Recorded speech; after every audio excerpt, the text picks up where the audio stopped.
வணக்கம். டான் தமிழொலியின் இரவு நேர பிரதான செய்தி அறிக்கையோடு இணைந்திருக்கும் நான் ஜெகநாதன் சஜித். முதலில் தலைப்புச் செய்திகள். முன்னாள் நாடாளுமன்ற உறுப்பினர்களுக்கான அனைத்து சலுகைகளும் நிறுத்தம் என நாடாளுமன்ற செயலாளர் நாயகம் அறிவிப்பு. அரசாங்கம் வாய்ப்பேச்சை நிறுத்திவிட்டு திருடர்களை கைது செய்ய வேண்டும் என பெரமுனவின் பொதுச் செயலாளர் கோரிக்கை. சங்கு சின்னத்தை பெற்றுக்கொள்ள தமிழ் தேசிய பொது கட்டமைப்பு எடுத்த ஏகமனதான முடிவை எந்த ஒரு தீர்மானமும் மாற்றியமைக்காது என கோ கருணாகரம் தெரிவிப்பு. இலங்கை தமிழரசு கட்சி தனித்து தேர்தலை எதிர்கொள்ள தயார் என எம்.ஏ. சுமந்திரன் தெரிவிப்பு. தரம் 5 புலமை பரிசில் பரீட்சை மீள நடத்தப்பட மாட்டாது என கல்வி அமைச்சு அறிவிப்பு. பெற்றோர்கள் ஆர்ப்பாட்டம். நேபாளத்தில் மழை காரணமாக 200 பேர் உயிரிழப்பு. தொடர்வது முதன்மை செய்தி. அனுசரணை வழங்குவோர் இலங்கை தாய்மார் நம்பிக்கையுடன் தெரிவு செய்வது மலிபன் கிரி. முன்னாள் நாடாளுமன்ற உறுப்பினர்களுக்கான அனைத்து சலுகைகளும் நிறுத்தப்படுவதாக செயலாளர் நாயகம் அறிவித்துள்ளார். முன்னாள் நாடாளுமன்ற உறுப்பினர்களின் கொடுப்பனவுகள் உள்ளிட்ட சலுகைகள் அனைத்தும் நிறுத்தப்பட்டுள்ளதாக நாடாளுமன்ற செயலாளர் நாயகம் குஷானி ரோஹணதீர தெரிவித்துள்ளார். நாடாளுமன்ற செயலாளரின் அலுவலகத்தில் இன்று இடம்பெற்ற ஊடகவியலாளர் சந்திப்பின் போதே அவர் இதனை குறிப்பிட்டார். දූෂණ විරෝධී පනත පසුගිය පාර්ලිමේන්තුවෙන් සම්මතකට තියබෙනවා.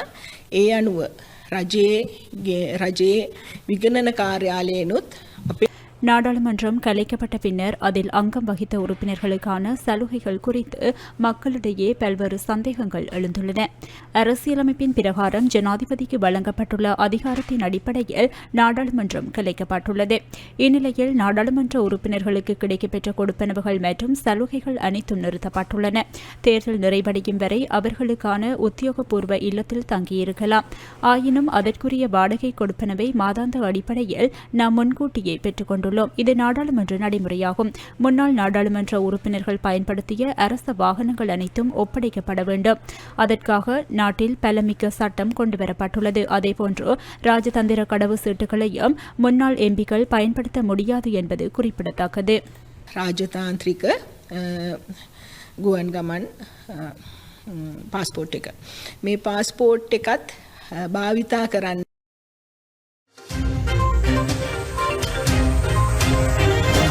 அனுசரணை வழங்கியோர் இலங்கை தாய்மார் நம்பிக்கையுடன் தெரிவு செய்வது மலிபன் கிரி.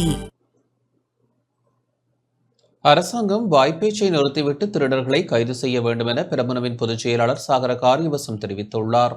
ஜனாதிபதி அன்ருகுமார் திசாநாயக்க தலைமையிலான அரசாங்கம் வாய்ப்பேச்சை நிறுத்திவிட்டு திருடர்களை கைது செய்வதற்கான நடவடிக்கைகளை மேற்கொள்ள வேண்டும் என ஸ்ரீலங்கா பொதுஜன பெரமுனவின் பொதுச் செயலாளர் சாகர காரியவசம் தெரிவித்துள்ளார். கொழும்பில் இன்று இடம்பெற்ற ஊடகவியலாளர் சந்திப்பில் கலந்து கொண்டு கருத்து வெளியிடும் போதே அவர் இதனை குறிப்பிட்டார். ආණ්ඩු පක්ෂයේ ඉඳිද්දී ඔබතුමන්ලාට මේ මාධ්‍ය සංදර්ශන තියෙන එක නෙමෙයි ඔබතුමන්ලා කරන්න ඕනේ. ඔබතුමන්ලාට යටතේ පොලිසිය ඉන්නවා.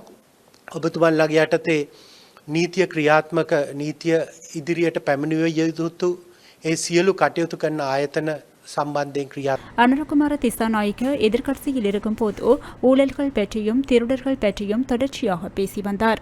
இப்போது அவர் ஆட்சி அதிகாரத்தை கொண்டிருக்கின்றார். ஆயினும் அவரது கட்சி சார்ந்தோர் பழைய முறையை பின்பற்றி வாய்ப்பேச்சில் மாத்திரம் செயற்படுகின்றனர். அதனை தவிர்த்து மக்களுக்கு உறுதியளித்ததை போன்று திருடர்களை கைது செய்ய வேண்டும். ராஜபக்ஷக்களை திருடர்கள் என்கிறார்கள். சுமார் $18 பில்லியன் பணத்தை உகண்டாவுக்கு விமானம் மூலம் அனுப்பியதாக கூறினார்கள். இவற்றை உறுதி செய்யும்படி நாம் அவர்களிடம் கோரிக்கை விடுகின்றோம். அது மாத்திரமல்லாது பல கோப்புகளை வைத்துக் கொண்டு ஆட்சியமைத்த பின்னர் ஊழலுடன் தொடர்புடையோரை அடையாளப்படுத்துவதாக பேசினார்கள். ஆனால் அவை எதுவும் இதுவரை நடைபெறவில்லை. ඔබලා පහුගිය කාලේ කිව්වා රාජපක්ෂවරු හොරකම් කරා කියලා කිව්වා. මේ රටේ ඩොලර් බිලියන காலி முகத்திடலில் நிறுத்தப்பட்டுள்ள 107 வாகனங்கள் போலீஸ் பாதுகாப்பின் கீழ் கொண்டு வரப்பட்டுள்ளன. ஜனாதிபதி செயலகத்தில் ஒப்படைக்கப்பட்ட 107 வாகனங்கள் தற்காலிகமாக போலீஸ் பாதுகாப்பில் ஜனாதிபதி செயலகத்திற்கு வெளியில் நிறுத்தி வைக்கப்பட்டுள்ளதாக ஜனாதிபதி செயலகம் தெரிவித்துள்ளது. ஜனாதிபதி செயலகத்திற்கு அருகாமையில் தரித்து நிறுத்தப்பட்டுள்ள வாகனங்கள் தொடர்பில் வெளியிடப்பட்ட கருத்துக்கள் தொடர்பில் ஜனாதிபதி செயலகம் இன்று ஊடக அறிக்கை ஒன்றை வெளியிட்டுள்ளது. குறித்த அறிக்கையிலேயே இந்த விடயம் தெரிவிக்கப்பட்டுள்ளது. புதிய ஜனாதிபதி நியமிக்கப்பட்டதன் பின்னர் கடந்த சில தினங்களில் ஜனாதிபதி செயலகத்தில் ஒப்படைக்கப்பட்ட 107 வாகனங்கள் தற்காலிகமாக போலீஸ் பாதுகாப்பில் ஜனாதிபதி செயலகத்திற்கு வெளியில் நிறுத்தி வைக்கப்பட்டுள்ளன. ஜனாதிபதி செயலகத்திற்குள் அதிக வாகனங்களை நிறுத்த முடியாத காரணத்தினால் ஜனாதிபதி செயலகத்திற்கு வெளியே உள்ள பகுதியில் அந்த வாகனங்கள் நிறுத்தப்பட்டுள்ளன. இந்த வாகனங்கள் காட்சிப்படுத்துவதற்காக வைக்கப்படவில்லை என்பதை தெரிவித்துக் கொள்ள விரும்புகின்றோம். குறித்த வாகனங்கள் ஜனாதிபதி செயலகத்தின் வழமையான ஊழியர்களுக்கு வழங்கப்படவில்லை. மாறாக முன்னாள் ஜனாதிபதியினால் அரசியலமைப்பின் 41(1) பிரிவின் கீழ் நியமிக்கப்பட்ட தனிப்பட்ட ஊழியர்களுக்கு வழங்கப்பட்டிருந்த வாகனங்கள் என குறித்த அறிக்கையில் சுட்டிக்காட்டப்பட்டுள்ளது. அதேவேளை இந்த வாகனங்களை பயன்படுத்தியவர்களின் முழுமையான பட்டியலையும் ஜனாதிபதி செயலகம் வெளியிட்டுள்ளது.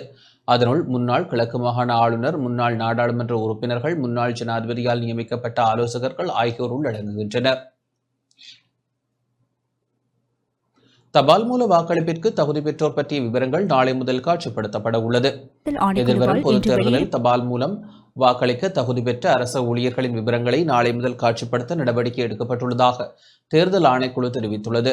தேர்தல் ஆணைக்குழுவால் இன்று வெளியிடப்பட்டுள்ள ஊடக அறிக்கையிலேயே இந்த விடயம் தெரிவிக்கப்பட்டுள்ளது.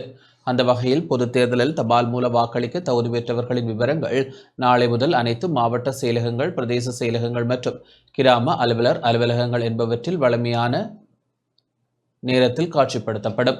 அதற்கு மேலதிகமாக குறித்த விவரங்கள் அரசாங்க, நிர்வாக, உள்நாட்டு அலுவல்கள், மாகாண சபைகள் மற்றும் உள்ளூராட்சி அமைச்சு, சுதந்திர சதுக்கம், தொழில் திணைக்களம், தொழில் செயலகம், அஞ்சல் தலைமையகம் உள்ளிட்ட இடங்களில் பார்வையிட முடியும். அதேபோன்று தேர்வுனர் இடாப்பு தகவல்களை கணனியின் துணையுடன் விண்ணப்பதாரிகளும் பெற்றுக்கொள்ளவும் நடவடிக்கை எடுக்கப்பட்டுள்ளது. மேலும் தேர்தல் ஆணைக்குழுவின் உத்தியோகபூர்வ இணையதளத்தின் ஊடாகவும் விண்ணப்பதாரிகளுக்கு பெற்றுக் கொடுக்க நடவடிக்கை எடுக்கப்பட்டுள்ளது. பொதுத் தேர்தலில் தபால் மூல வாக்களிப்பை மேற்கொள்ள தகுதி பெற்றவர்களின் விவரங்களை தேர்வுனர் டாப்பு காட்சிப்படுத்தப்படும் இடங்களுக்கு சென்று அத்தாட்சிப்படுத்தும் அலுவலர்களிடம் விண்ணப்பதாரி வசிக்கும் மாவட்டத்தையும் அடையாள அட்டை இலக்கத்தையும் சமர்ப்பித்து தபால் மூல வாக்கு விண்ணப்பங்களை பூரணப்படுத்த தேவையான தகவலை பெற்றுக்கொள்ள முடியும். தபால் மூல வாக்களிப்பிற்கு தகுதியான மற்றும் ஜனாதிபதி தேர்தலில் தபால் மூல வாக்களிப்பை மேற்கொண்டவர்கள் மீண்டும் தமது தபால் மூல விண்ணப்பங்களை சமர்ப்பிக்க வேண்டியது கட்டாயமானதாகும். அதேபோன்று தபால் மூல வாக்களிப்புக்கு உரிய விண்ணப்பங்கள் ஏற்றுக்கொள்ளப்படும் இறுதி தினமான 8ஆம் தேதிக்கு முன்னர் விண்ணப்பங்கள் சமர்ப்பிக்கப்பட வேண்டும். அவ்வாறு உரிய நேரத்தில் சமர்ப்பிக்கப்படாத விண்ணப்பங்கள் பரிசீலனைகளின்றி நிராகரிக்கப்படும். தமிழ் மக்கள் பொதுச்சபையின் திருகோணமலை தீர்மானம் சங்க சின்னத்தை பெற்றுக்கொள்ள தமிழ் தேசிய பொதுக்கட்டமைப்பு எடுத்த ஏகமனதான முடிவை மாற்றியமைக்காது என முன்னாள் நாடாளுமன்ற உறுப்பினர் கோ. கருணாகரம் தெரிவித்துள்ளார். செப்டம்பர் 26ஆம் தேதி தமிழ் தேசிய பொதுக்கட்டமைப்பு எடுத்த ஏகமனதான தீர்மானத்திற்கு அமைய குத்துவிளக்கு சின்னத்திற்கு பதிலாக சங்க சின்னத்தை மாற்றியமைப்பதற்கான பணிகள் முன்னெடுக்கப்படுவதாக டெலோ கட்சியின் செயலாளர் நாயகமும் முன்னாள் நாடாளுமன்ற உறுப்பினருமான கோவிந்தன் கருணாகரம் தெரிவித்துள்ளார். மட்டக்களப்பில் இன்று ஊடகங்களுக்கு கருத்து தெரிவிக்கும் போதே அவர் இவ்வாறு குறிப்பிட்டார்.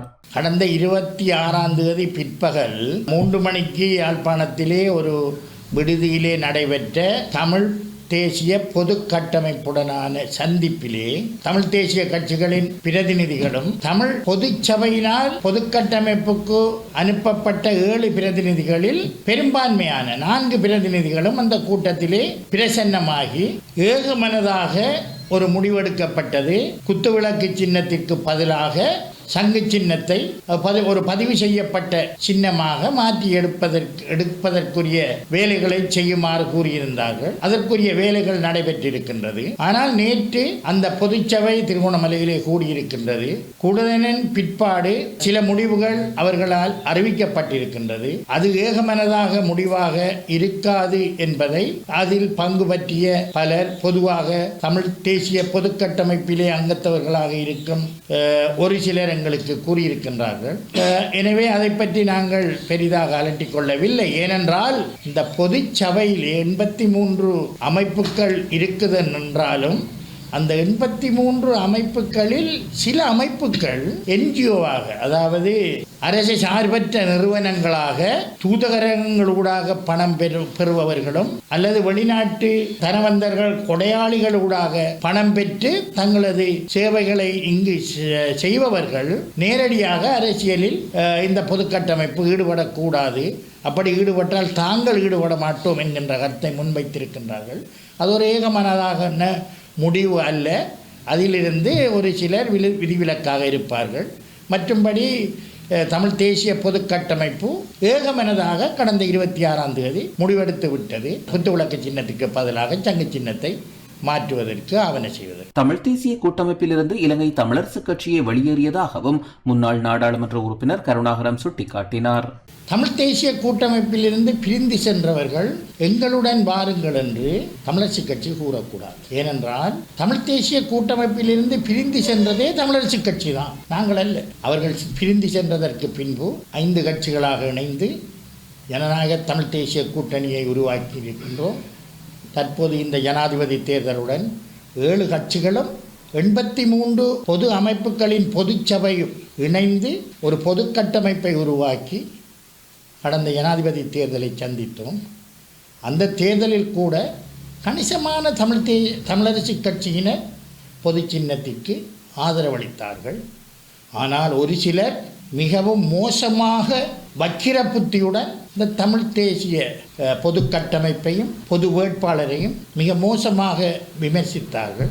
அப்படி இருந்தும் நாங்கள் பேசுவதற்கு நாங்கள் தயாராக இருக்கிறோம். தமிழ் மக்கள் அல்லது பிரதிநிதிகளாக நாங்கள் ஒரு ஒற்றுமையை கருதி பேசுவதற்கு தயாராக இருக்கின்றோம்.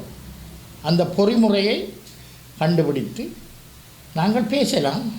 அது வெறுமனே பத்திரிகை மூலமாகவோ அல்லது வேறு ஏதாவது ஊடகங்கள் மூலமாகவோ அழைப்பு விடுப்பதை விட்டு அதன் அலுவலக ரீதியான தலைவர் ஏனைய கட்சி தலைவர்களுடன் பேசி உட்கார்ந்து பேசி ஒரு முடிவை எடுப்பது தான் உகந்ததாக இருக்கு. எதிர்வரும் நாடாளுமன்ற தேர்தலில் இலங்கை தமிழரசு கட்சியின் வீட்டு சின்னத்தில் போட்டியிட ஏனைய கட்சிகள் முன்வராவிட்டால் தமிழரசு கட்சி தனித்து தேர்தலை எதிர்கொள்ள தயார் என முன்னாள் நாடாளுமன்ற உறுப்பினர் M.A. சுமந்திரன் தெரிவித்துள்ளார்.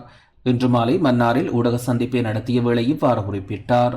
இலங்கை தமிழரசு கட்சி ஏற்கனவே தமிழ் தேசிய கூட்டமைப்பில் இருந்த அணியினர் அனைவரையும் வருமாறு அழைப்பதென்றும் இலங்கை தமிழரசு கட்சியுடைய பெயரிலேயும் இலங்கை தமிழரசு கட்சியுடைய சின்னத்திலையும் போட்டியிடுவதற்கு எங்களோடு சேர்ந்து போட்டியிட வருமாறு அழைப்பதென்றும் தீர்மானித்திருந்தோம். அப்படி அவர்கள் வராவிட்டால் நாங்கள் இலங்கை தமிழரசு கட்சியினராகிய நாங்கள் தனித்து போட்டியிடுவோம் என்ற தீர்மானமும் ஏற்கனவே எடுக்கப்பட்டிருந்தது. நியமன பத்திரம் தாக்கல் செய்வதற்கு இன்னும் சில நாட்கள் மட்டும் இருக்கிற காரணத்தினாலே அவர்களும் துரிதமாக தங்களுடைய முடிவுகளை எங்களுக்கு தெரியப்படுத்துகிறதன் காரணமாக வெகு விரைவிலே நாங்கள் அன்றைக்கு நியமித்த நியமன குழு கூடி அவர்கள் இலங்கை வரவில்லை என்றால் அதை கருத்தில் எடுத்து தமிழரசு கட்சியினுடைய வேட்பாளர்களை நாங்கள் தீர்மானிப்போம். ஏற்கனவே பாராளுமன்ற உறுப்பினர்களாக இருந்து பின்னர் தேர்தலிலே தோற்றவர்களுக்கு இனிமேல் அப்படியான சந்தர்ப்பம் கொடுக்கக்கூடாது என்கின்ற ஒரு கருத்து மிகவும் ஆணித்தரமாக சொல்லப்பட்டிருக்கிறது. இந்த தேர்தலில் நாங்கள் முன்னிறுத்துகிறவர்கள் இளையவர்கள், யுவதிகள், ஆற்றல் உள்ளவர்கள் போன்றவர்களை முதன்மைப்படுத்த வேண்டும் என்றும் நாங்கள் தீர்மானித்திருக்கிறோம். வாக்காளர்கள் மத்தியிலே பாரிய எதிர்பார்ப்பு இருக்கிறது, மாற்றம் ஏற்பட வேண்டும் என்று. அந்த எதிர்பார்ப்புக்கு அமைவாக நாங்கள் எங்களுடைய வேட்பாளர்களை தெரிவு செய்வோம். இதற்கு முன்னரும் கட்சியிலே இருந்து கட்சியினுடைய தீர்மானத்துக்கு மாறாக செயற்பட்டவர்கள் கட்சியிலிருந்து நீக்கப்பட்டிருக்கிறார்கள். ஆக குறைந்தது அவர்களுக்கு நியமனம் என்றுமே கொடுக்கப்படவில்லை.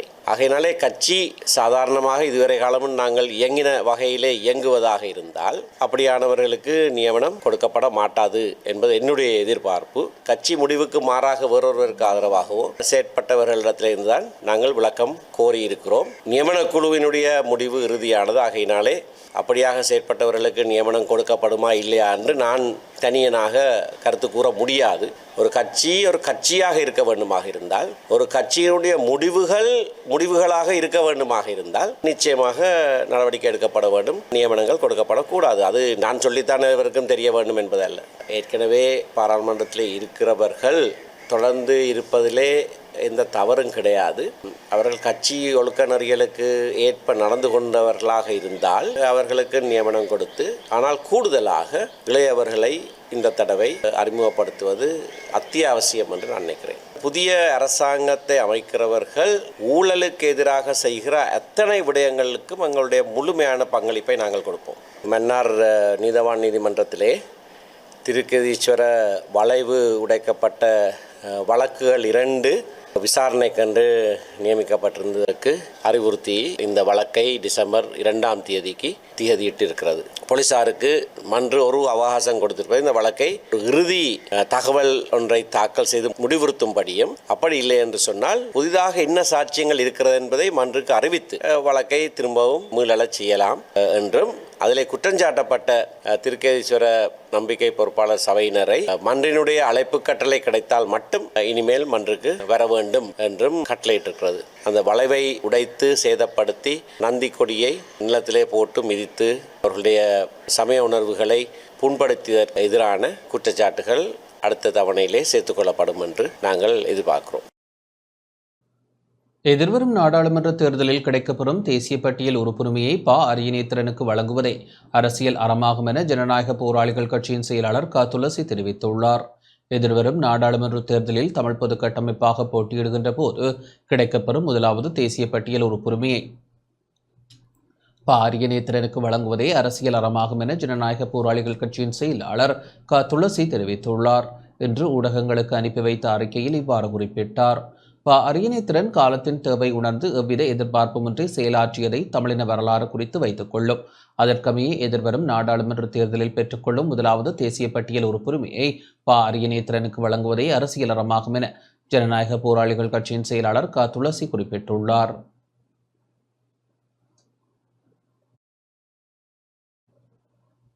நாடாளுமன்ற தேர்தலை எதிர்கொள்வது தொடர்பில் தமிழர் விடுதலை கூட்டணி ஆராய்ந்து வருவதாக அக்கட்சியின் தலைவர் தெரிவித்துள்ளார். நாடாளுமன்ற தேர்தலை எதிர்கொள்ளும் முறைமைகள் தொடர்பில் தமிழர் விடுதலை கூட்டணி ஆராய்ந்து வருவதாக அக்கட்சியின் தலைவர் அருண்மொழிவர்மன் தெரிவித்துள்ளார். இன்று மட்டக்களப்பில் ஊடகங்களுக்கு கருத்து தெரிவிக்கும் போதே அவர் இவ்வாறு குறிப்பிட்டார். தமிழர் விடுதலை கூட்டணியானது இன்றைய இந்த சூழலில் நாங்கள் வரும் பாராளுமன்ற தேர்தலில் எப்படி கையாளப் போகின்றோம் என்ற பேச்சுவார்த்தைகளில் ஈடுபட்டுக் கொண்டிருக்கின்றோம். ஏனைய கட்சிகளுக்கும் நாங்கள் கூறுவது இதுதான். நாங்கள் எம்மிடையே பேசிக்கொண்டு நமது மக்களின் எதிர்பார்ப்பை நாங்கள் அழித்துவிட முடியாது. நமது மக்களின் எதிர்பார்ப்பு ஒரு நிரந்தரமான அரசியல் தீர்வை நோக்கி செல்லும் அதே வேளையில் நமது தேவைகளையும் பூர்த்தி செய்ய வேண்டும் என்பது. அதற்கான வழிகளை தமிழ் தேசிய அரசியலும் தமிழ் தேசிய கட்சிகளும் தேட வேண்டும். எனவே வருகின்ற பாராளுமன்ற தேர்தலிலே நாங்கள் மாவட்டமாக இந்த நிலைகளை அறிந்து அதற்கான முடிவுகளை எடுக்க இருக்கின்றோம். கிளிநொச்சி பளைப்பகுதியில் 104 கிலோகிராம் கஞ்சா மீட்கப்பட்டுள்ளது. கிளிநொச்சி பச்சிலைப்பள்ளி பிரதேசத்திற்குட்பட்ட பளைப்பகுதியில் 104 கிலோகிராம் கஞ்சா மீட்கப்பட்டுள்ளது. இராணுவ புலனாய்வு பிரிவிற்கு கிடைத்த தகவலின் அடிப்படையில் இராணுவம் மற்றும் போலீஸ் புலனாய்வு பிரிவினர் சுற்றிவளைப்பு நடவடிக்கைகளை மேற்கொண்ட வேளை கஞ்சா பொதி மீட்கப்பட்டதுடன் சந்தேக நபர்கள் தப்பிச் சென்றுள்ளனர்.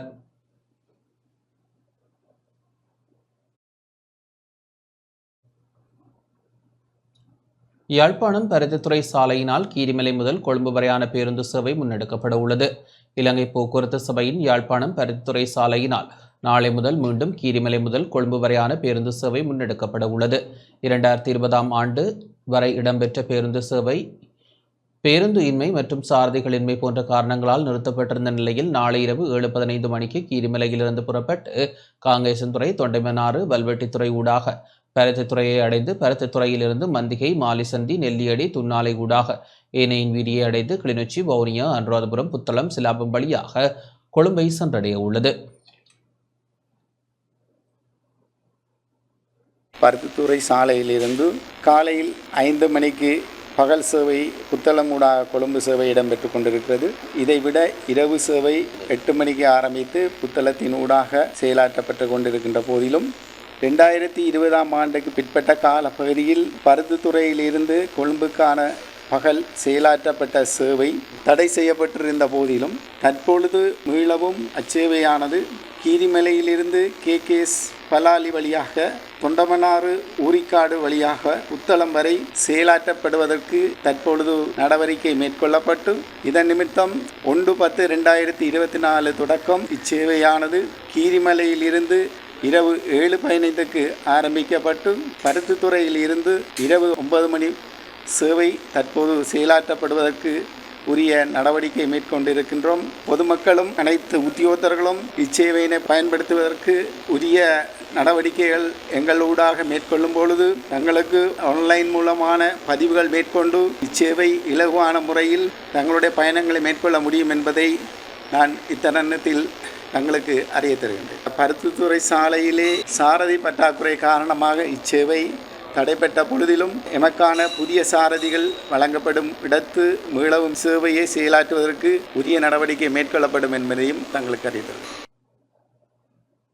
தரமைந்து புலமைப்பரிசில் பரீட்சை மீள நடத்தப்பட மாட்டாது என கல்வி அமைச்சு தெரிவித்துள்ளது. அண்மையில் நடத்தப்பட்ட 2024ஆம் ஆண்டுக்கான தரமைந்து புலமைப்பரிசில் பரீட்சை மீள நடத்தப்பட மாட்டாது என கல்வி அமைச்சு தெரிவித்துள்ளது. கடந்த செப்டம்பர் மாதம் 15ஆம் தேதி இடம்பெற்ற புலமைப்பரிசில் பரீட்சை வினாத்தாளின் 3 வினாக்கள் சமூக ஊடகங்களில் வெளியாகின. இது தொடர்பில் குற்றப்புலனாய்வு திணைக்களத்தினால் விசாரணை நடத்தப்பட்டதுடன் பரீட்சையை மீள நடத்துவது குறித்து ஆராய கல்வி அமைச்சினால் 7 பேர் கொண்ட குழு நியமிக்கப்பட்டிருந்தது. இந்த குழு தரம் 5 புலமைப்பரிசில் பரீட்சையை மீள நடத்தாமல் இருக்க தீர்மானித்துள்ளதாக கல்வி அமைச்சு தெரிவித்துள்ளது. பரீட்சையை மீள நடத்துவதால் ஆசிரியர்கள், மாணவர்கள் மற்றும் பெற்றோர்களுக்கு பாரிய நெருக்கடிகள் ஏற்படும் எனவும் சமூக ஊடகங்களில் வெளியான 3 வினாக்களுக்கும் இலவச புள்ளிகள் வழங்கப்பட வேண்டும் எனவும் கல்வி அமைச்சினால் நியமிக்கப்பட்ட குழு பரிந்துரைத்துள்ளது. இந்த நிலையில் தரம் 5 புலமைப்பரிசில் பரீட்சையின் பெறுபவர்களை விரைவில் வெளியிடுவதற்கு நடவடிக்கை எடுக்கப்பட்டு வருவதாக கல்வி அமைச்சு குறிப்பிட்டுள்ளது. இந்த நிலையில் தரம் 5 புலமைப்பரிசில் பரீட்சையை மீண்டும் நடத்துமாறு வலியுறுத்தி இன்றைய தினம் இஸ்ரூபாய கல்வி அமைச்சிற்கு முன்பாக பெற்றோர்களால் எதிர்ப்பு ஆர்ப்பாட்டம் ஒன்று முன்னெடுக்கப்பட்டது. இதன்போது ஆணையாளர் மோசடியாளர்களை பாதுகாக்க எத்தனிக்கின்றாரா, பரீட்சைக்காக கடின முயற்சி செய்து மாணவர்களை தயார்படுத்திய ஆசிரியர்களுக்கும் நியாயத்தை பெற்றுக் கொடுங்கள், எமது பிள்ளைகளுக்கு நியாயத்தை பெற்றுத்தாருங்கள் என்ற வாசகங்கள் எழுதப்பட்ட பதாதைகளை ஏந்தியவாறும் கோஷங்களை எழுப்பியும் இவர்கள் எதிர்ப்பு ஆர்ப்பாட்டத்தை முன்னெடுத்தனர். இதன்போது ஊடகங்களுக்கு கருத்து தெரிவித்த ஆர்ப்பாட்டக்காரர்கள், மோசடியான பரீட்சையே எம்முடைய பிள்ளைகளுக்கு நடத்தப்பட்டுள்ளது. மோசடியான விதத்தில் பரீட்சை நடத்தப்பட்டுள்ளமையினால் அதனை மீள நடத்துமாறை நாம் கோருகின்றோம். பரீட்சை மீள நடத்தப்பட வேண்டும் என்பதை எம் அனைவருடையதுமான கோரிக்கையாகும். அவ்வாறு மீள நடத்தப்படும் பட்சத்திலேயே அனைத்து பிள்ளைகளுக்கும் நியாயத்தை பெற்றுக்கொள்ள முடியுமாக இருக்கும். தரம் 5 புலமைப்பரிசில் பரீட்சை மீள நடத்தப்பட மாட்டாது எனவும் வெளியான 3 வினாக்களுக்கான புள்ளிகள் முழுமையாக அனைத்து மாணவர்களுக்கும் வழங்கப்படும் எனவும் கல்வி அமைச்சினால் தெரிவிக்கப்பட்டுள்ள நிலையிலேயே இந்த எதிர்ப்பு ஆர்ப்பாட்டம் முன்னெடுக்கப்பட்டுள்ளமை குறிப்பிடத்தக்கது. இதேவேளை தரம் 5 புலமைப்பரிசில் பரீட்சை வினாத்தாள்களை ரகசியமாக வெளியிட்ட அதிகாரிகள் மீது நடவடிக்கை எடுக்கப்பட வேண்டும் என மக்களுக்கான நாளை அமைப்பு வேண்டுகோள் விடுத்துள்ளது. கொழும்பில் இன்று இடம்பெற்ற ஊடகவியலாளர் சந்திப்பின் போதே அமைப்பின் தலைவர் சட்டத்தரணி மனோஜ் நாணயக்கார இந்த வேண்டுகோளை முன்வைத்தார். ඔය ඉන්න දෙමාපියෝ උද්ඝෝෂණ ඉන්න දෙමාපියෝ කටයුතු කිරීමටත් වග බලා ගන්න ඕනේ. මොකද බංකොලොත් දේශපාලඥයෝ ගිලෙන්න යනකොට පිදුරු ගහේ තෙල්ලෙනවා වගේ ආණ්ඩුවට විරුද්ධතාවය දක්වන්න ඕන දෙයක් කරන්න සූදානම් වෙලා ඉන්නවා. ඒ කාරණා සම්බන්ධයෙන් පැහැදිලිව අවධානය යොමු කළ යුතුයි කියලා. தரம் 5 புலமைப்பரிசில் பரீட்சையை மீளவும் நடத்துமாறு கோரி மாணவர்களின் பெற்றோர் ஆர்ப்பாட்டம் நடத்துகின்றனர். இது ஒரு உளவியல் ரீதியான தாக்கத்தை ஏற்படுத்தும் பிரச்சினையாகும். மாணவர்களுக்கு மாத்திரமின்றி பெற்றோருக்கும் இது பாரிய சவாலாக அமைந்துள்ளது. பரீட்சை வினாத்தாள் எவ்வாறு கசிந்தது? இதுவரை அரசாங்கம் எடுத்துள்ள நடவடிக்கை என்ன? அனைத்து மாணவர்களுக்கும் பொதுவான புள்ளியை வழங்கி இந்த விடயத்திலிருந்து தப்பித்துவிட முடியாது. வினாத்தாளை வெளியிட்ட அரசு அதிகாரிகள் யார் என்பதை கண்டுபிடித்து கட்டாயம் நடவடிக்கை எடுக்கப்பட வேண்டும். அவ்வாறு இல்லாவிட்டால் ஏனைய பரீட்சைகளிலும் இவ்வாறான சம்பவங்கள் நடைபெறும் என்பதை அரசாங்கம் உணர வேண்டும். අනුරුද්ධ කියන ආණ්ඩුව යනවා වගේ පේන්නේ නැලු. ඇත්ත. ඉන්දික අනුරුද්ධලට එහෙම වෙන්න ඕනේ තමයි. ඇයි? ඉන්දික අනුරුද්ධලා වගේම ඒ ඔය ආණ්ඩුවල හිටපො තක්කඩින්ට ඔක තේරෙන්නේ නැහැ. දැන් ආණ්ඩුවක් යනවා වගේ. ඇයි? කලින් ආපු කොමිස් ටික එන්නේ නැහැ. කලින් ආපු පගාව එන්නේ නැහැ. කලින් ආපු කට් එක හම්බෙන්නේ නැහැ. කලින් ආපු කොන්ත්‍රාත් එක மட்டக்களப்பு வின்சென்ட் பெண்கள் தேசிய பாடசாலையில் 58 மாணவிகள் 9 சித்திகளை பெற்றுள்ளனர். வெளியான கல்வி பொதுத்தராதர சாதாரணதர பரீட்சையில் மட்டக்களப்பு வின்சென்ட் பெண்கள் தேசிய பாடசாலையில் 58 மாணவிகள் 9 சித்திகளை பெற்றுள்ளனர். பாடசாலைக்கும் மாவட்டத்திற்கும் பெருமை சேர்த்துள்ள மாணவிகளை கௌரவிக்கும் நிகழ்வு இன்றைய தினம் இடம்பெற்றது. பாடசாலை அதிபர் உதயகுமார் தவத்திருமகள் தலைமையில் இடம்பெற்ற கௌரவிப்பு நிகழ்வில் மட்டக்களப்பு கல்வி வலய நிர்வாக பிரதிக்கல்வி பணிப்பாளர் ஷாமினி ரவிராஜ், கல்வி அபிவிருத்தி பிரதிக்கல்வி பணிப்பாளர்களான நிதர்சினி மகேந்திரகுமார், என் குகதாசன் மற்றும் பாடசாலை பிரதி அதிபர்கள், ஆசிரியர்கள், மாணவர்கள் என பலர் கலந்து கொண்டனர். நடைபெற்று முடிந்த கல்வி பொதுத்தர சாதாரணதர பரீட்சை 2023 ஆண்டுக்கான சித்தி வீதம் மட்டக்களப்பு கல்வி வலயத்தில் கணிதம், தமிழ் பாடம் உள்ளடங்கலாக சென்ற வருடத்துடன் ஒப்பிடும்போது 2023 ஆண்டுக்கான சித்தி வீதம் 1.39 வீதமாக வளர்ச்சி அடைந்திருக்கின்றது. இது இந்த 2023 வருடத்தில் 81.01 வீத அதிகரிப்பை பெற்று சித்தி வீதத்தை பெற்றிருக்கின்றது. அதேபோன்று உயர்தரத்திற்கு தகுதி பெற்ற மாணவர்கள் 1778 மாணவர்கள் உயர்தரத்திற்கான தகுதியை பெற்றிருக்கின்றார்கள்.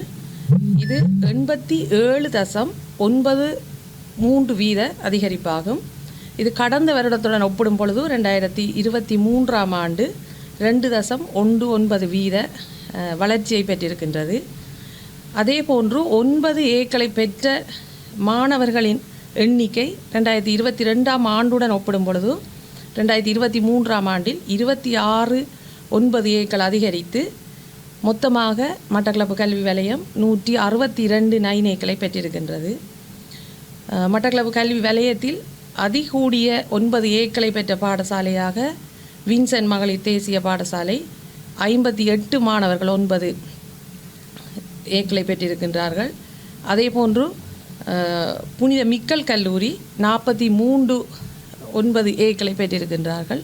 இதே வளர்ச்சி போக்கை எங்களுடைய எதிர்காலத்திலும் 2024 ஆண்டிலும் இதுபோன்று உயர்வான ஒரு நிலையை நாங்கள் பெற்றுக்கொள்வோம் என்பதையும் இந்த இடத்தில் தெரிவித்துக் கொள்கின்றேன். முல்லைத்தீவு முள்ளிவாய்க்கால் மேற்கு கனிஷ்ட உயர்தர வித்தியாலயத்தில் சாதாரணதர பரீட்சையில் 7 மாணவர்கள் 9 பாடங்களிலும் சித்தி பெற்றுள்ளதாக அதிபர் எஸ். விக்னேஸ்வரன் தெரிவித்துள்ளார்.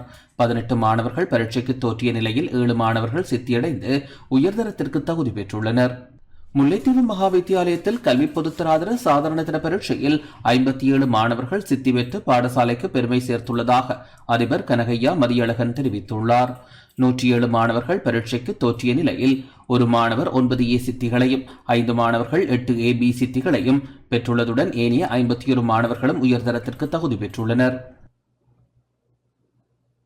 மன்னாரில் புதிதாக திறக்கப்பட்டுள்ள மதுபான சாலைக்கு எதிர்ப்பு தெரிவித்து மன்னார் தலைமன்னார் பிரதான வீதியில் இன்று போராட்டம் முன்னெடுக்கப்பட்டது. மன்னார் தலைமன்னார் பிரதான வீதி எழுத்தூர் சந்திக்கு அருகாமையில் புதிதாக திறக்கப்பட்டுள்ள மதுபான சாலையை உடனடியாக இடமாற்ற கோரி மக்கள் போராட்டத்தில் ஈடுபட்டனர். எழுத்தூர் சந்திக்கு அருகில் காலை 9 மணி முதல் ஆண்கள், பெண்கள், வயோதிபர்கள் என நூற்றுக்கணக்கான மக்கள் ஒன்று கூடி போராட்டத்தில் ஈடுபட்டனர். குறித்த மதுபான சாலை அமைந்துள்ள பகுதியில் மக்களின் குடியேற்றம், இளைஞர் பயிற்சி நிலையம், பள்ளிவாசல், ஆடை தயாரிப்பு நிலையங்கள் காணப்படுகின்ற நிலையில் மக்களின் எதிர்ப்பையும் மீறி குறித்த மதுபான விற்பனை நிலையம் அமைக்கப்பட்டுள்ளதாக மக்கள் குற்றம் சாட்டினர். சவப்பட்டியுடன் நூற்றுக்கணக்கான மக்கள் பல்வேறு வாசகங்கள் எழுதிய பதாதைகளை ஏந்தியவாறு போராட்டத்தில் ஈடுபட்டதாக எமது செய்தியாளர் தெரிவித்தார். இதனிடையே சம்பவ இடத்திற்கு சென்ற மன்னார் பிரதேச செயலாளர் எம். பிரதீப் மக்களுடன் கலந்துரையாடினார். தொடர்ந்து மன்னார் மாவட்ட அரசாங்க அதிபர் க. கனகேஸ்வரன் குறித்த பகுதிக்கு சென்று மக்களுடன் கலந்துரையாடினார். இதன்போது மக்கள் தமது பிரச்சினைகளை அரசாங்க அதிபரின் கவனத்திற்கு கொண்டு சென்றனர். குறித்த மதுபான சாலையை பிரதேச செயலாளரோ அல்லது அரசாங்க அதிபரோ உடனடியாக மூட முடியாது என்றும் மதுவரி திணைக்கள ஆணையாளர் நாயகம் ஊடாகவே நடவடிக்கை எடுக்க முடியும் எனவும் இவ்விடயம் குறித்து உடனடியாக மதுவரி திணைக்கள ஆணையாளரின் கவனத்திற்கு கொண்டு வருவதாகவும் அரசாங்க அதிபர் தெரிவித்தார். அத்துடன் போராட்டக்காரர்கள் தமது கோரிக்கைகள் அடங்கிய மகஜரை அரசாங்க அதிபரிடம் கையளித்தனர். இதேவேளை இக்கோரிக்கையை வலியுறுத்தி கடந்த மாதம் மன்னார் மாவட்ட செயலகத்திற்கு முன்பாக மக்கள் ஆர்ப்பாட்டத்தில் ஈடுபட்டிருந்தமை குறிப்பிடத்தக்கது. மதுபான சாலையை நாங்க இந்த இடத்துல செய்ய வேணாம்னு சொல்லித்தான் நாம கோரிக்கை விட்டுருக்கோமே தவிர நீங்க எந்த வேணாலும் கொண்டு போய் செய்யுங்க. இது வந்து மும்மதங்களும் ஒன்றாக இருக்கிற ஒரு வாழ்ற ஒரு பிரதேசம். முற்றுமுழுதாக இதை நிப்பாட்டி உரிய நடவடிக்கை எடுக்குமாறு கேட்டுக்கொள்கிறேன். இந்த பாருக்கு பின்னால நிறைய குடிமக்கள் இருக்கிறாங்க. அவங்களும் இதால பாதிக்கப்படுறாங்க. எங்களுக்கு இந்த பார் தேவையே இல்லை. இந்த பாரை வந்து வேற எங்கேயும் கொண்டு வைங்க. உங்களோட சுயலாபத்துக்காக எங்களோட வந்து வாழ்வாதாரத்தை எங்களோட வாழ்க்கை மக்கள் இதுல கூடுதலா பயணிக்கிறாங்க. பெண்கள் பைக்ல போறாங்க வராங்க. இதால எங்களுக்கு டிஸ்டர்ப் ஆயிருக்குது. இது இந்த பார் எங்களுக்கு தேவையில்லை. சின்ன பிள்ளைகள் பள்ளிக்கூடத்தால வந்தாண்டா நம்ம பாருக்கு முன்னால விடையலுமா? குமர் பிள்ளைகள் இதால் நடந்து வருவாங்களா? வரையலாது. குடிச்சு போட்டு தப்பி தர கையை பிடிச்சா என்ன செய்யறது? என்ன பிரச்சனை நடக்கும் நம்ம சொல்ல இயலாது. இந்த பார் இதுல தேவையில்லை. இந்த பார் அமைய பெற்றிருக்கக்கூடிய அமைவிடம் பிள்ளையான அமைவிடம். இதைத்தான் நாங்கள் மீண்டும் சொல்கிறோம். இது தொடர்பில் நான் அரசாங்க அதிகாரிகளுக்கு ஊடாக உரிய தரப்பினர்களுக்கு உங்களுடைய விடயத்தை கொண்டு சென்று உரிய நடவடிக்கைகள் எடுக்கும். பொதுமக்களின் எதிர்ப்பு சம்பந்தமாக நாங்கள் ஏற்கனவே நான் கௌரவ ஆளுநர்கள் எதிர்ப்பதை ஏற்கனவே தெரியப்படுத்தினது. இது சம்பந்தமாக நாங்கள் ஜனாதிபதியின் கவனத்துக்கு முன்னாடியாக இந்த விடயத்தை கொண்டு வந்து மதுபாதிக்கு ஆணையாளர் நாயகத்துக்கு தெரியப்படுத்தி இந்த ஜனாதிபதியின் அந்த 5 பேர் மட்டும் கூட்டாதக்கூடிய ஒரு அறிவுறுத்தலை வழங்க சொல்லி நாங்கள் மதுவெறி திணைக்களம் மூடாதான் சொல்லணும். வேண்டாம் நாங்கள் இவங்களுக்கு நேரடியாக சொல்லுவோம், அவங்களுக்கு சில விட கேட்க போகிறதும் இல்லை. எனவே நாங்கள் அவைக்கு நேரடியாக அந்த மதுவெறி உரிமையாளரும் கூப்பிட்டு எதிர்ப்பு இருக்கிறதால ஒரு தீர்வு வேறு மட்டும் திறக்க வேண்டாம் செய்தியை நாங்கள் அவருக்கு தெரியப்படுத்துகிறோம். மதுபான சாலையை பூட்டுறக்கூடிய அதிகாரம் எங்களுக்கு இல்லை.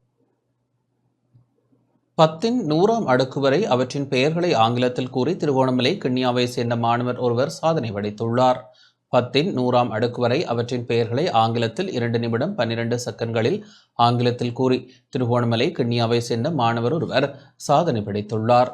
ஐக்கிய ராஜ்யத்தை தலைமையகமாக கொண்ட உலகளாவிய சாதனை புத்தகத்திலும் கிண்ணியாவை சேர்ந்த 4 வயதான முகமட் அக்லாட் ஃபிலால் என்ற மாணவனின் பெயர் இடம்பெற்றுள்ளது.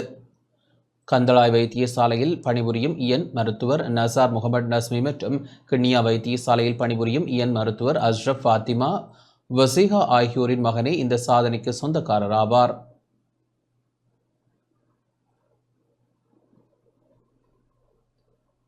பாதாள உலக குழுவை சேர்ந்த பொடி லெசிகே மற்றும் மிட்டியாகுட தசுன் ஆகியோரின் உறவினர் ஒருவர் கைது செய்யப்பட்டுள்ளார்.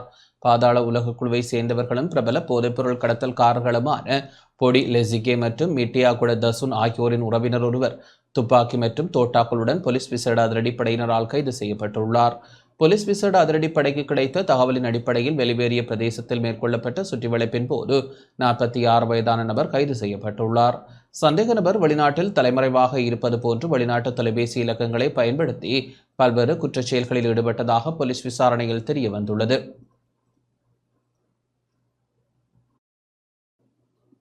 ஸ்ரீலங்கன் விமான சேவையை தனியார் மயப்படுத்தும் திட்டத்தை கைவிட உள்ளதாக தேசிய மக்கள் சக்தியின் பேரவைத் தலைவர் அனில் ஜெயந்த் தெரிவித்துள்ளார். நஷ்டத்தில் இயங்கும் ஸ்ரீலங்கன் விமான சேவையை தனியார் மயப்படுத்தும் திட்டத்தை கைவிட உள்ளதாக தேசிய மக்கள் சக்தியின் பேரவைத் தலைவர் அனில் ஜெயந்த் தெரிவித்துள்ளார். தனியார் மயப்படுத்தும் முன்னைய அரசாங்கத்தின் திட்டத்தை ஜனாதிபதி அன்ருகுமார் திசாநாயக்க தலைமையிலான தேசிய மக்கள் சக்தி அரசாங்கம் கைவிட உள்ளது. சுற்றுலாத்துறையின் அவசியத்தை கருத்தில் கொள்ளும் போது தேசிய விமான சேவையான ஸ்ரீலங்கன் ஏர்லைன்ஸ் நாட்டிற்கு சொந்தமானதாக காணப்பட வேண்டும். இதன் காரணமாக ஸ்ரீலங்கன் ஏர்லைன்ஸ் விமான சேவையை தனியார் மயப்படுத்தப் போவதில்லை எனினும் அதன் முகாமைத்துவத்தினை சீர் செய்வதற்கான திட்டம் ஒன்று முன்வைக்கப்படும் என தேசிய மக்கள் சக்தியின் பேரவைத் தலைவர் அனில் ஜெயந்த் குறிப்பிட்டுள்ளார்.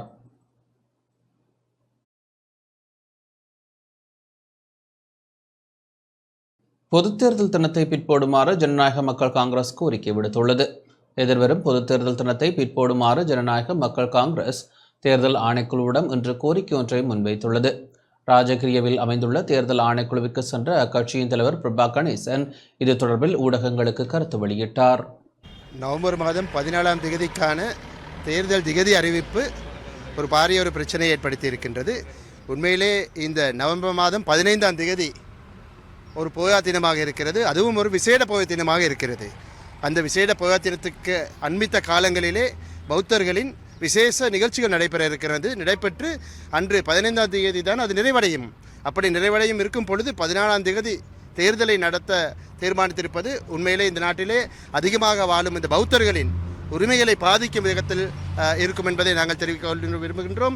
அது மட்டுமல்ல, தீபாவளிக்கு முதல் நாள் தேர்தல் நடந்தாலும் கூட இதனை நாங்கள் கண்டிப்போம். அதேபோல் கிறிஸ்துமஸ் அன்னைக்கு முதல் நாள் தேர்தல் நடந்தாலும் கூட அதனை நாங்கள் எதிர்க்க வேண்டியிருக்கின்றது. ஆகவே எந்த விதமான மதத்துக்கும் எங்கள் இடையூறுகள் இல்லாமல் இந்த நாட்டிலே சரியான முறையிலே தேர்தல் நடத்தப்பட வேண்டும் என்று ஜனாதிபதி அவர்களிடம் நான் கேட்டுக்கொள்கின்றோம். அதேபோல் இன்று தேர்தல் ஆணையாளரிடம் நாங்கள் இது சம்பந்தமாக ஜனநாயக கட்சி என்ற முறையிலே நாங்கள் நிச்சயமாக முறையீடு செய்யறதுக்கு இருக்கின்றோம். எதிர்வரும் நாடாளுமன்ற தேர்தலில் மட்டக்களப்பு மாவட்டத்தில் போட்டியிடுவதற்காக சுயேட்சை குழுக்கள் இன்று கட்டுப்பணங்களை செலுத்தின. எதிர்வரும் நாடாளுமன்ற தேர்தலில் போட்டியிடுவதற்காக மட்டக்களப்பு மாவட்ட தேர்தல் அலுவலகத்தில் சுயேட்சை குழுக்கள் சில இன்றைய தினம் கட்டுப்பணங்களை செலுத்தின.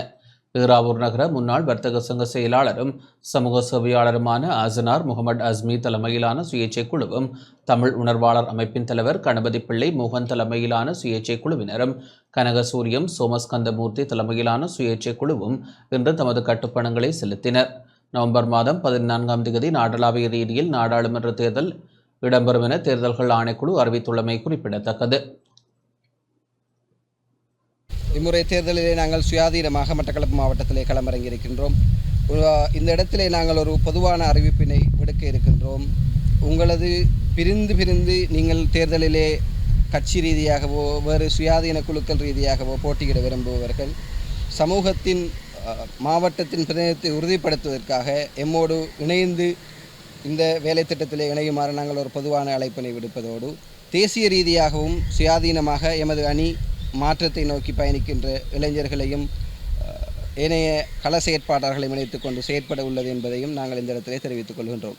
தமிழ் உணர்வாளர்கள் அமைப்பின் சார்பில் சுயேட்சை குழுவாக இன்று நாங்கள் கட்டுப்பணத்தை செலுத்தியிருக்கின்றோம். எதிர்வருகின்ற பொதுத் தேர்தலிலே நாங்கள் ஒரு சுயாதீன அணியாக 8 தமிழர்கள் அடங்கிய ஒரு குழு ஒன்று போட்டியிட வந்திருக்கின்றோம். கடந்த முறை நடந்த மாவட்டத்தில் நடந்த பல ஊழல்கள், லஞ்சங்கள், நடைமுறை சீர்கேடுகளுக்கு எதிராக நாங்கள் இம்முறை களமிறங்கியிருக்கிறோம். குறிப்பாக தமிழ் பிரதிநிதித்துவத்தை பெற வேண்டும் என்கிற நோக்கோடு 8 தமிழர்கள் தனியாக நாங்கள் இந்த முறை தேர்தலிலே களமிறங்கியிருக்கிறோம். மக்களுக்கு என்ன தேவை என்று இருக்கிறதாலும் நான் அவர்களோட கூட போய் ஏன் உனக்கு இதை செய்யலாது. ஆகவே மக்களின் பொது சேவை, மக்களுடைய ஏழை மக்களுடைய துன்பங்களை ஓரளவு மீட்பதற்காக எதுவித பயனும் கருதாது இந்த ஆத்ம திருப்திக்காக நான் இது இறங்க வேணும். எனக்கு எல்லா உரிமையும் தகுதியும் இருக்கிறது. யாழ்ப்பாணம் மீசாலை பாலர் பாடசாலையின் கண்காட்சி இன்று இடம்பெற்றது. யாழ்ப்பாணம் மீசாலை வடக்கு சுடரொளி பாலர் பாடசாலையின் கண்காட்சி இன்று இடம்பெற்றது. சுடரொளி பாலர் பாடசாலை ஆசிரியர் சிவதாசன் மிதுலா தலைமையில் கண்காட்சி இடம்பெற்றது. நிகழ்வில் தமிழ் இணைய கல்விக் கழகத்தின் சிரேஷ்ட விரிவுரையாளரும் சாவகச்சேரி நீதவான் நீதிமன்ற சமுதாய சீர்திருத்த அபிவிருத்தி உத்தியோகத்தருமான க ரஜினிகாந்தன் பிரதம விருந்தினராக கலந்து கொண்டார். கண்காட்சியில் முன்வெளி சிறார்களின் கைவினைப் பொருட்கள் காட்சிப்படுத்தப்பட்டிருந்தன. நிகழ்வில் பாடசாலை அதிபர், ஆசிரியர்கள், மாணவர்கள், பெற்றோர்கள் என பலர் கலந்து கொண்டனர்.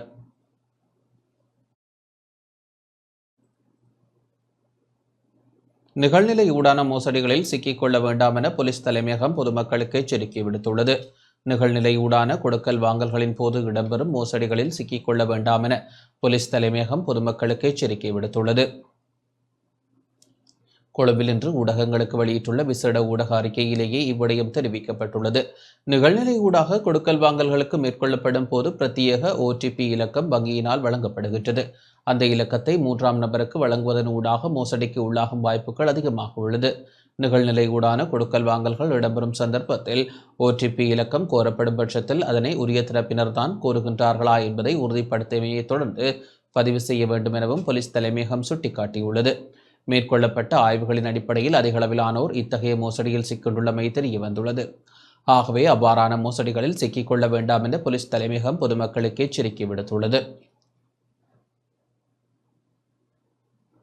தேசிய மட்ட விளையாட்டுப் போட்டிகளுக்கு தெரிவு செய்யப்பட்ட மாணவர்களை கௌரவிக்கும் நிகழ்வு மட்டக்களப்பு அமிர்தகளி ஸ்ரீ சித்திவிநாயகர் மகா வித்தியாலயத்தில் இடம்பெற்றது. கிழக்கு மாகாண பாடசாலைகளுக்கு இடையிலான விளையாட்டு நிகழ்வுகளில் வெற்றியீட்டி தேசிய மட்ட போட்டிகளுக்கு தெரிவு செய்யப்பட்ட மாணவர்களை பாராட்டி கௌரவிக்கும் நிகழ்வு இன்று மட்டக்களப்பு அமிர்தகளி ஸ்ரீ சித்திவிநாயகர் மகா வித்தியாலயத்தில் இடம்பெற்றது. பாடசாலை அதிபர் வி முருகதாஸ் தலைமையில் இடம்பெற்ற நிகழ்வில் மாணவர்களுக்கு பயிற்றுவித்த உடற்கல்வி ஆசிரியர்கள் கௌரவிக்கப்பட்டனர். பாடசாலை ஒன்றிலிருந்து மாணவர்கள் மற்றும் ஆசிரியர்கள் அழைத்து வரப்பட்டு நிகழ்வு இடம்பெற்றது. பிரதம அதிதியாக மட்டக்களப்பு வலய உடற்கல்வி பணிப்பாளர் வி லவ்குமார் கலந்து கொண்டார். வலய கல்வி அலுவலக உதவி கல்வி பணிப்பாளர்கள், பாடசாலை அபிவிருத்தி குழு செயலாளர், பாடசாலை பழைய மாணவர்கள், ஆசிரியர்கள், மாணவர்கள் என பலர் கலந்து கொண்டனர். இத்துடன் இந்த செய்தி அறிக்கை நிறைவடைகின்றது. வணக்கம்.